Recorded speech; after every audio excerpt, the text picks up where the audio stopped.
You sent out in the state of Commonwealth of Pennsylvania 148 absentee or mail-in ballots.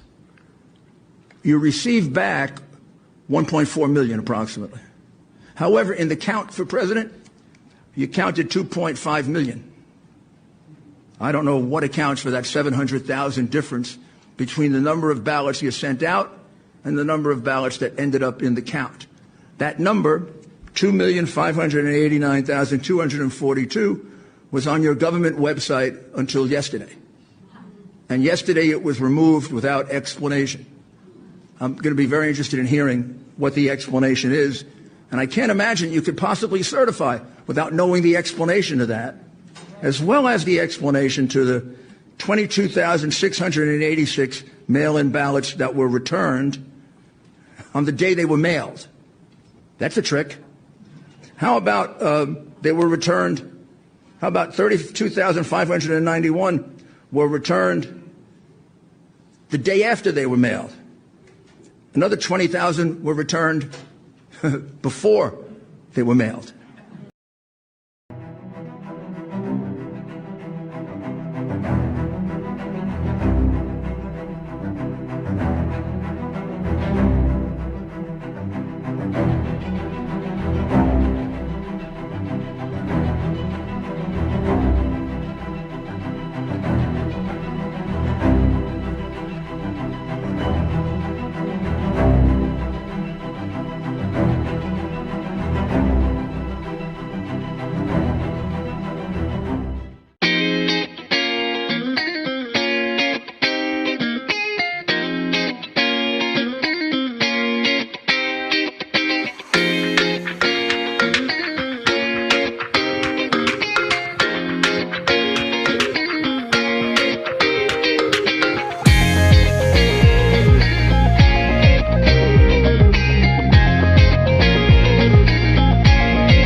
Hello and welcome back to the Citizen Observer channel. The swamp may be deep. The news, well, we know that's fake. But here, we seek 100% unadulterated truth because the war is real.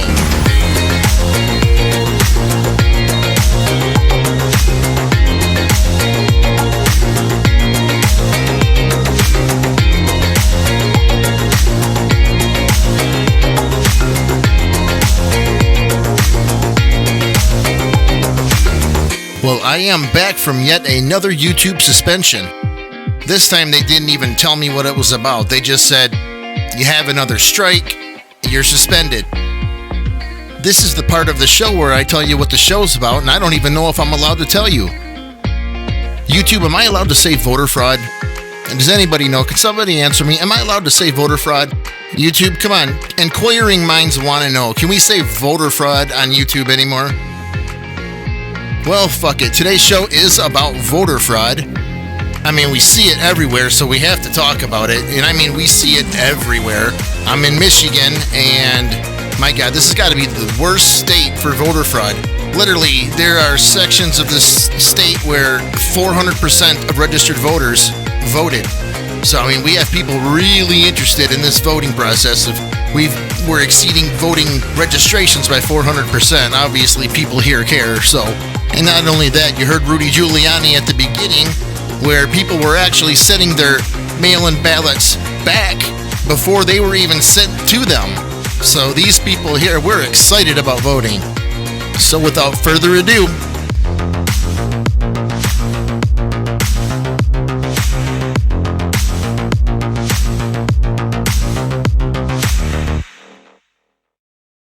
okay, first on deck, we have the Pennsylvania state legislation holds an election hearing in Gettysburg, and I wanted to play this clip for you of Rudy Giuliani discussing votes that seem to have just spiked in on election night. So at the very beginning of the chart, where there's a circle, it says on election day, What that indicates is there is a spike in loaded votes of 337,000 plus or minus of some votes that were added in there in one big batch.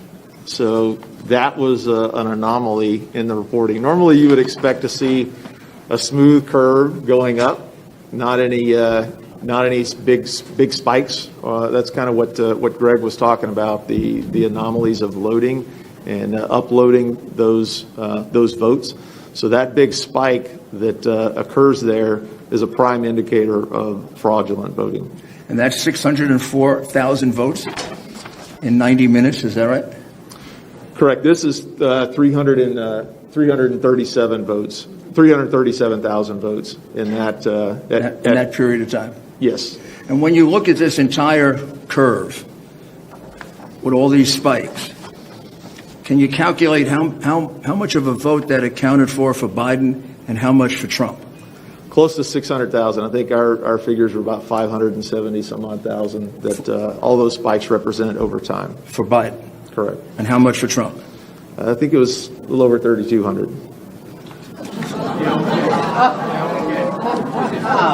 Isn't that something?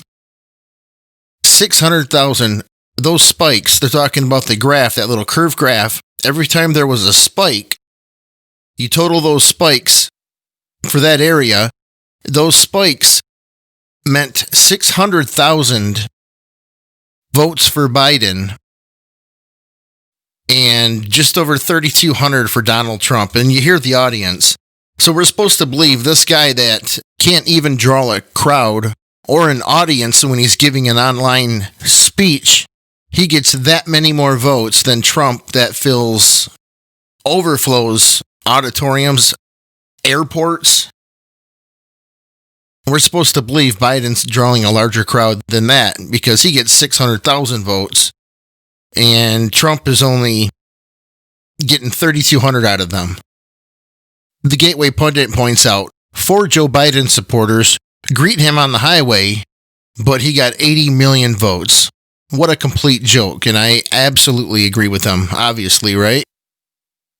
And again here, Joe Biden gets only 1,000 viewers to watch his Thanksgiving address, but he got 80 million votes. What a complete joke. And, I mean, I'm sure everybody agrees with him. How can you not agree with that? Him and Kamala Harris cannot draw a crowd. Okay, up next we have Glenn Chong. He's a Filipino attorney and an election watchdog. He details how in the Philippines, using the Dominion and Smartmatic voting machines, how the voting machines came preloaded with more than 4,100 votes spread over 145 machines in his 2010 congressional election. What you're showing us is documentation that ballots and votes were preloaded onto the machine and counted before the machines were even supposed to be turned on for same day voting on this election in May 2010. Is that right? Michelle, the term preloaded is exactly the same term I'm using here in Manila. Preloaded votes, preloaded ballots. Again, I point this out to our audience. Look at these pieces of documents. They are signed. If you take a look at these documents closer, it's a certified true copy and signed by the elections officer of every municipality, every town, every city. Here, just above the figure +10. The other one is on the second column, between the second and third column. They are signed. Each of these documents are signed, and they are admissible in our courts in the Philippines. And just to repeat again, tell me how many votes had been preloaded in your election and how many machines were involved? I think we have 70,000 voters. About 4,114 ballots were already scanned by 145 voting machines days before the elections. That's over around 6 or 7%. That's quite significant. It is hugely significant. So Dominion servers, Smartmatic, it all leads back to George Soros. The owner of Smartmatic, the guy's name is actually Moloch Brown, and he's called Lord Moloch Brown. Seriously, like Moloch, the pagan god of child sacrifice. So weird. Anyways, he owns Smartmatic. He was also the vice president of the World Bank, and he was on the board for the Open Society Foundation, which all of them work under George Soros. He also worked at the UN, and he works in Parliament in the UK, and has written a book, and the book is titled The Unfinished Global Revolution. He is the middleman at the highest level in between George Soros and election interference. And what these people are working towards, their phase 1 was the New World Order, and number 2 is the Great Reset. I believe they accomplished the New World Order. It's been an order that's been run behind the scenes. But as Trump's exposing right now, we've not had control of our country. We've had outsiders controlling it, even foreign outsiders, for a long time. And part 2 of their project, and I believe the final phase, is the Great Reset. And that's what they're working on. This video here will explain that, at least what they're trying to sell us. You can kind of see through it.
So this video is very bizarre.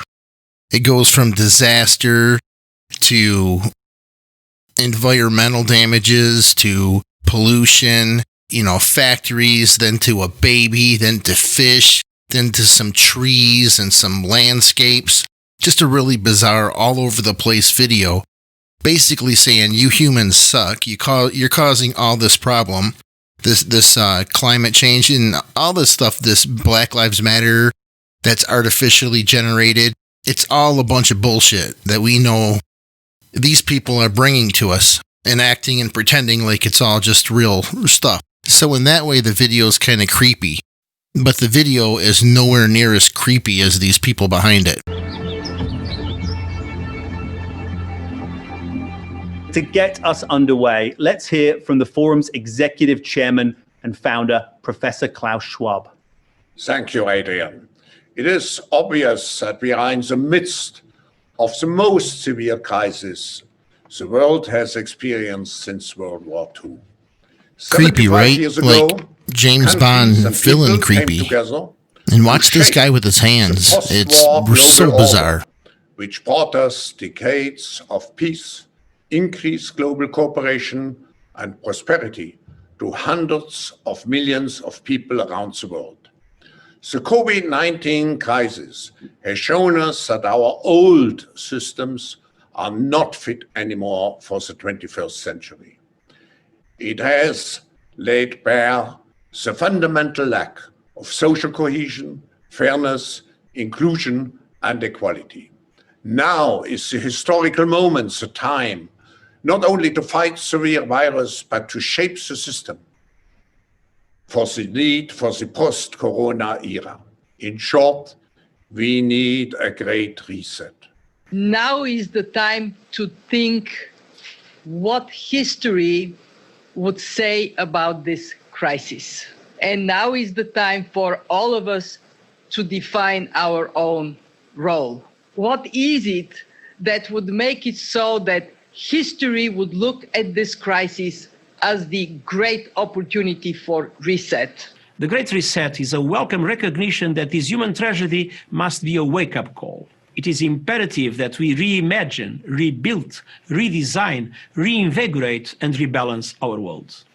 Rebalancing investment, harnessing science and technology, and advancing the transition to net zero emissions, all elements of the Great Reset, are fundamental to building the future we need. So this has everything to do with the Great Reset. And this Great Reset is a global financial reset that is supposedly the solution to a list of problems that they tell us we have, like COVID, climate change, peak oil, and a list of others. But ultimately what it is humanity as a planet yielding to others the power to control their lives. And it takes from us the ability to own anything. You can't own a car, you can't own a house, you can't own any property. We probably wouldn't even have the ability to belong to ourselves.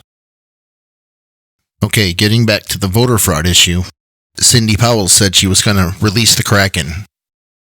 Of what has been over a 4-year effort to overthrow this president, to first deny his candidacy, the election, but then to overthrow his presidency. This looks like the effort to carry out an end game in the effort against him. Do you concur? Oh, absolutely, and it's been organized and conducted with the help of Silicon Valley people, the big tech companies, the social media companies, and even the media companies. And I'm going to release the Kraken. So what we're finding out the Kraken is, it's a reference to the 305th Military Intelligence Battalion based out of U.S. Army Fort Huachuca, Arizona. What I love about the release the Kraken, and then seeing General Flynn getting pardoned, and watching Trump's dream team of attorneys, Jenna Ellis, Lynn Wood, Giuliani, they're very aggressively fighting back. And it's going to be awesome seeing Trump finally on the offense. Okay, here we have Lieutenant General Tom McLearney giving some insight as to what's going on. Well, I would say this is the start of a counteroffensive in military terms, in ground terms. And the reason I say that, Colonel Mike and Dr. Mike, is what we've seen is two lawsuits put in by Sidney Powell in Georgia, 104 pages, and one and the other one in 75 pages in Michigan. The highlights of that are, number one, that in Georgia, Sidney has identified 96,000 absentee ballots that were not counted into the system. So 96,000 votes have got to come off the rolls. And she's working that out. In addition, she also found out that through the Kraken, and the Kraken is the 305th Military Intelligence Battalion, who works these kind of problems, that we have Chinese and Iranian involvement. Wow. Very startling. That's the first I've heard it in the counting process. More Gotcha. to follow on that. But that certainly puts in the executive order that President Trump put out in September of 2018 comes into effect. So that is very significant. It's the first I've heard of it that it's been written. And I'm now seeing it pop up in other areas. The other areas were in Pennsylvania, for instance, the state sent out 1.8 million mail-in ballots. And then they counted 2.5 million mail-in ballots. You figure, but I think somebody was printing mail-in ballots and that they're illegal. That's 700,000 ballots, gentlemen, that have got to be taken off. And that's clearly the difference, in my humble opinion, in these states. So this is what we're seeing. The other thing I saw came up was Wisconsin has identified 150,000 fraudulent votes, and they outline them by the numbers very accurately. So this is what is all developing. It's a ton of information coming in, much of it from crowdsourcing, from people like us people that are studying these numbers. And the final thing I want to highlight before I want Colonel Mike in, or Dr. Mike in, is I saw a very, very important analysis of the data in real time. And when they stopped the voting in about 6 or 7 states, some number, around midnight or so, all of a sudden, around 3 or 4 numbers would come out. And it would be like, for instance, Virginia. Trump won Virginia. And now I think we're kind of surprised about it, particularly the way Fox rolled in 5 minutes after the polls closed, and Trump was way ahead. And until they stopped, then they threw in a slug of votes. But here's what happened. On that slug of votes they threw in Virginia, in Wisconsin, in Pennsylvania, in Michigan, in Georgia, they used an algorithm. Now, how do I know they used an algorithm? Because the ratio of number of votes, so maybe 120,000, 138,000, like in Michigan, whatever it was the exact ratio in all the states, the same. Wow, amazing. And so right there is evidence, just looking at numbers, that an algorithm was put on it. It would be impossible to get that exact same number in 4 or 5 states around the same time. So, General, this is just the tip of the iceberg. The way you're talking today on Thanksgiving Day, this is just a tip that we're learning about. Precisely, Colonel Mike. And that's why I think we should say, and I'm certainly going to say it, with this data that's coming in, Biden ought to concede right now, and just concede. Now, he probably won't. But what we're talking about, because it was so massive and because so many people involved, you can't hide this. Time is not our friend. But this is treason. This is treason. We are looking at treason on a massive scale. And the people that were nominated by Biden to be Secretary of State and those other functions that they nominated, UN ambassador, et cetera, were all probably involved. They were all involved in the Russian hoax. We know that. And now involved with this. So the connectivity, and here's where I'm going to see, where is John Durham's report? What has John Durham done? Or is John Durham part of the deep state? Damn, just calling John Durham out. Somebody needs to. And I'm sure everything's be released at the perfect time, because there's no doubt, looking at it, and especially looking at everything in hindsight, that everything's happened at the most perfect time, and with what I truly believe to be military precision. And judging by what General McClerney just said, I believe that they're going to go back and they're going to look at everyone that was elected using this fraudulent system, and everyone they appointed, every law they sponsored, everything gets undone and made whole. Okay, getting into some more evidence of the voter fraud. This video shows when it was running live on TV, as the counts were coming in and they were posting the counts in that lower thirds bar on news channels. You can see Trump's numbers actually getting smaller as the votes were coming in. Are to be decided. Okay, it's showing in Pennsylvania, Trump has 1,690,000 votes. Perspective, I did Joe Biden's math to get him up. Donald Trump's leading here. He's leading here. He's leading here. We expect him to win here. That's his. This one's interesting. We expect him to get this. And these normally would be Trump states out here. Alaska. And Alaska. So, again, we're open to being surprised. But if it plays out in a traditional map, that's where we're going to be. That's where we'll be as we go to the West Coast, somewhere in that ballpark. This is not an exact science, but somewhere in that ballpark. And right there you have it. He's down to 1,670,000 votes, a loss of almost 20,000. And I think okay, and here Trump has 2,805,950. Who won the presidency that night. It has taken time to count votes. And that is something that I've seen historians reminding us of going back into election after election. And that's not going to change if and when the president says something different. I mean, sure. It's just not. And let's remember, this is the 6th presidential race that I've covered. And the first 2, 2000, 2004, we did not know who won that night. There you go. We did not know. Now it has happened. Let's hope it's not 36 days. No, we but do. It could be. But it could be. We don't know. There are lots of write-in and mail-in ballots that are being counted in several. And now he's down to 2,805,000. 284. The same media that's timestamping some of the voter fraud for us is the same media that's yelling, "Where's the evidence?" These people are unbelievable. This next video is an interview with Matt Braynard. He's done a lot of research into the voter fraud, and what he found is just amazing. Everyone, we're here speaking with Matt Braynard about his research when it comes to the data in the different electoral states, including Georgia. And I know you found some really interesting findings. I'm hoping we can go over them with you now. Be happy to do that.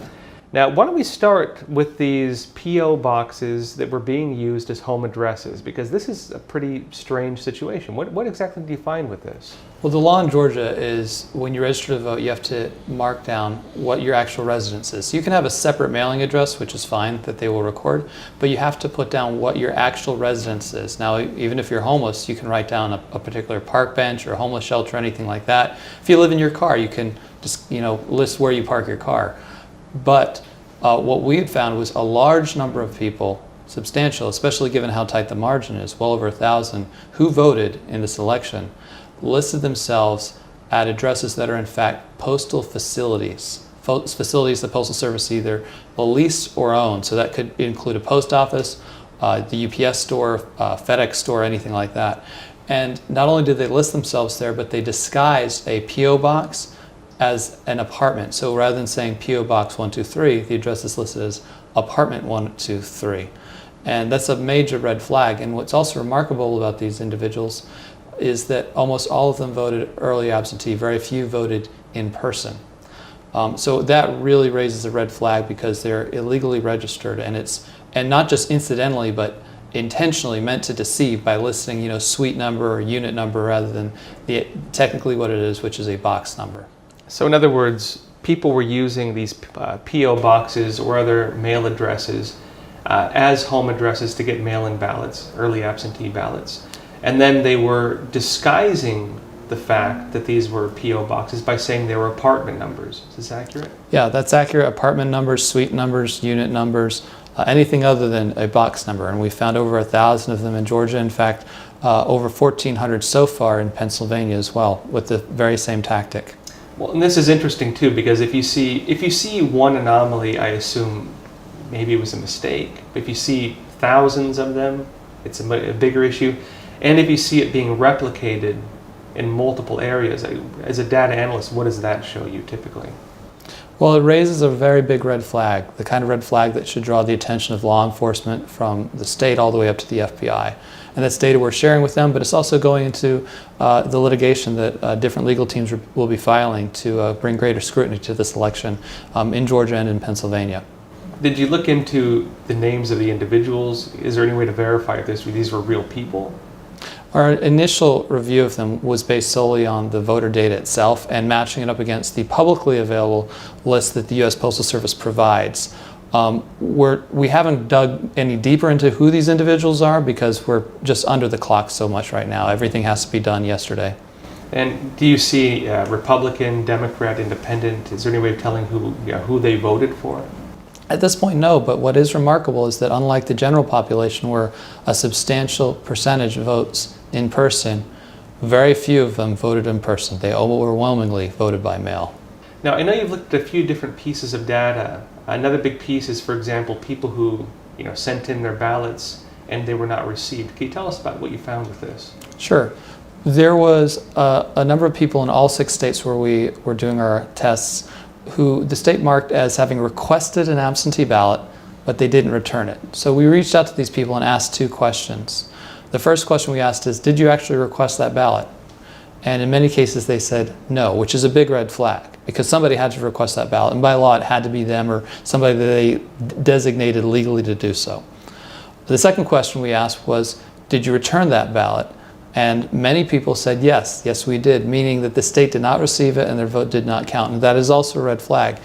And we're hoping that by making this data discovery, that it will lead to judicial remedies that could bring greater scrutiny to the election, such as signature evaluation or manual recounts, as well as law enforcement to look into exactly who requested those ballots, and then if the people did mail them back in, why they didn't get counted and why they didn't make it to the clerk's office. About how many are we talking here in terms of ballots? What percentages roughly we're looking at?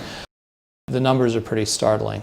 Now, in terms of Republican, Democrat, what are the percentages you've seen roughly between, are these Republicans, Democrats? Is it more one side or the other? Have you seen any data on this? In most of these states, we're not looking at party registration because we are not trying to push an agenda of political bias. So our argument is just Americans who are registered to vote, who intended to, are victims of some kind of fraud or clerical error, take your pick. So our case is basically, we're not trying to make it sound like we're being partisan. So in almost all of the cases of the 35 experiments we've run, 34 of them did not pay any attention to partisanship. And is this also a state-by-state thing you've seen in multiple states? Yes, in all of the states that we did this analysis, five states, not counting Nevada. Nevada doesn't really apply here necessarily because they bulk mailed absentee ballots to everybody. All of the other states, though, you were required to request that absentee ballot.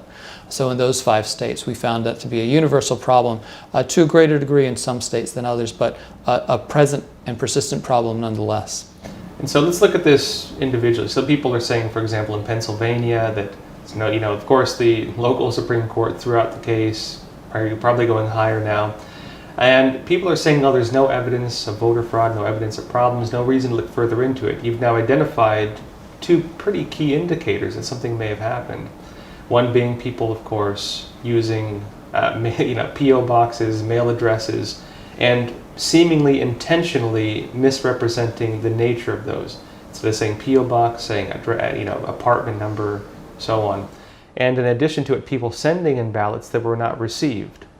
Now, based on your analysis of this, what does this show you in terms of what we're looking at? Well, it goes beyond just those tests. We ran 6 different analyses, in fact, 7 now in Pennsylvania, and all of them showed problems.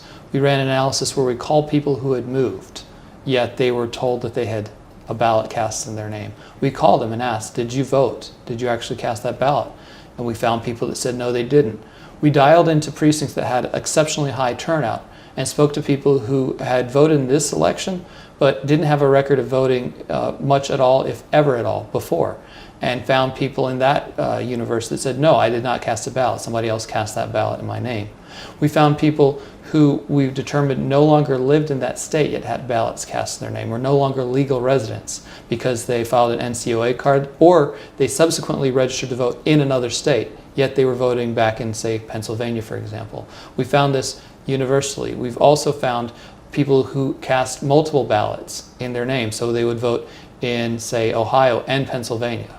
So we found these problems endemic to all of the states. And I think it's a pretty big indicator that our election system either has tremendous problems with clerical errors, and that's probably the case regardless, or that there was a serious effort and great numbers to cast illegal ballots, either as part of an organized effort or by individuals just making the decision on their own to cast votes that they know they weren't entitled to cast. So we've had many anecdotes, and our data backs up that this is a real phenomenon, of somebody, say in Georgia, who moves to New York City, decides that their vote in New York City doesn't really matter, and then they just say, well, I'm going to go cast my ballot in Georgia via absentee. That's an illegal ballot.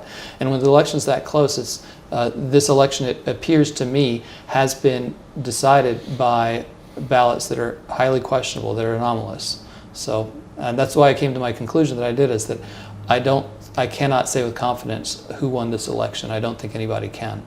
Based on the numbers you're seeing, the estimates you're looking at, just for example in Georgia, based on the numbers you've seen, because it's a small margin that Biden is ahead by, would this be enough, if it did flip the other way, to turn the state? Easily. The number of questionable ballots surpasses the vote margin in at least 3 states right now: Arizona, Georgia, and Wisconsin. May be the case in other states, depending on whose analysis you're looking at, but just using the data that I came up with myself and this team developed, not projecting anything, not looking at anybody else's analyses, just on the data that we found, the actual names of people who are registered to vote, who cast ballots, that I can point a finger at saying that that was an illegal ballot, more than enough of the margin in Georgia, more than enough of the margin in Arizona, more than enough of the margin in Wisconsin, and in Georgia by a substantial amount. I mean, just the people who no longer meet residency requirements is almost 21,000. That's substantially higher than the margin, and not even taking into account the other analysis we've done to identify extremely questionable ballots. So it's a pretty bold statement. You're saying that based on the data you're looking at, you don't feel confident in saying who could be the projected winner of the election because the amount of anomalies you're looking at, and of course you're looking at hard data.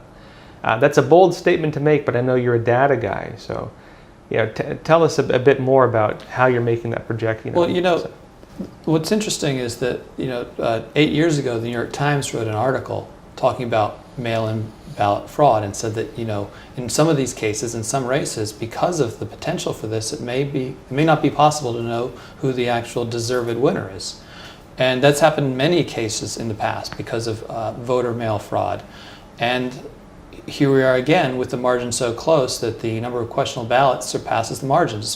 But all the analysis that we've done don't really require you to say, trust me about a magical mathematical formula or some pattern we discovered or something that supposedly happened in the software of the voting machines. I can give you the list of the people who voted in this election who filed national change of address cards in Georgia, moving themselves to another state. And I can also show you the subsequent state voter registrations of these individuals in other states who then cast earlier absentee ballots back in Georgia. I can show you the names of the people and the records of them having voted in multiple states in the raw data that the states make available. So this isn't speculative. This is just what the data shows. Yeah, and of course, just for our viewers also, we are going to be going over the data. We can't show it at this time just because it's being used in these lawsuits, of course. But this is interesting because usually when we talk about suspected voter fraud, when we talk about the different types of anomalies we see, that's different from hard data. And so what you're talking about now is hard data, hard evidence. Is this accurate? Yeah, I mean, it doesn't get any harder than this. So yeah, there's all kinds of voter fraud being caught. So much so that our military went to a CIA facility in Germany and confiscated Dominion and Smartmatic servers. Like, can you imagine that? They sent some of our special forces over to Germany to confiscate the Dominion and Smartmatic servers, and it was in a CIA facility, and there was some obvious fighting going on because there was several of our American troops that didn't make it. They unfortunately gave their lives, and that's truly giving our lives fighting for our freedom. And this is General McNerney again, talking about the Dominion servers being confiscated and the unfortunate loss of our troops during the process. But the important thing is they identified, now get this, they identified China, Iran, and Russia as being involved in this and manipulating the votes. In addition, the U.S. Army, the U.S. Special Forces Command seized a server farm in Frankfurt, Germany, because they were sending this data from those 5 states or 6 states through the internet to Spain and then into Frankfurt, Germany. Special Operation Forces seized that facility. So they have those servers. And they know all this data they are providing. Well, I go down without incident, by the way.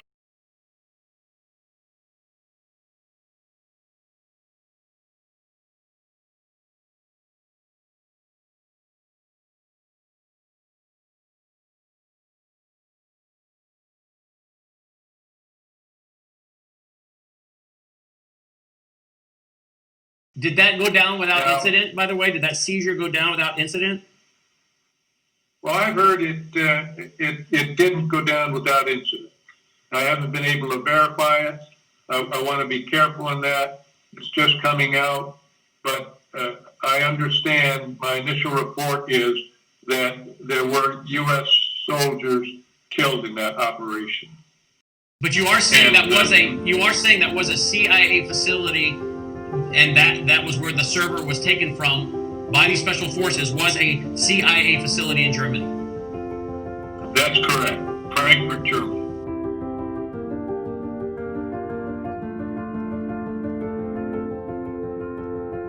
And one last thing to share this evening. This just came in. A Georgia judge has ordered voting machines impounded immediately. What a great note to end on. Well, thank you all for listening. I hope everyone had a great Thanksgiving. We're almost through the insanity, so hang in there. And remember, you are not alone. Eyes open, no fear. Where we go one, we go all.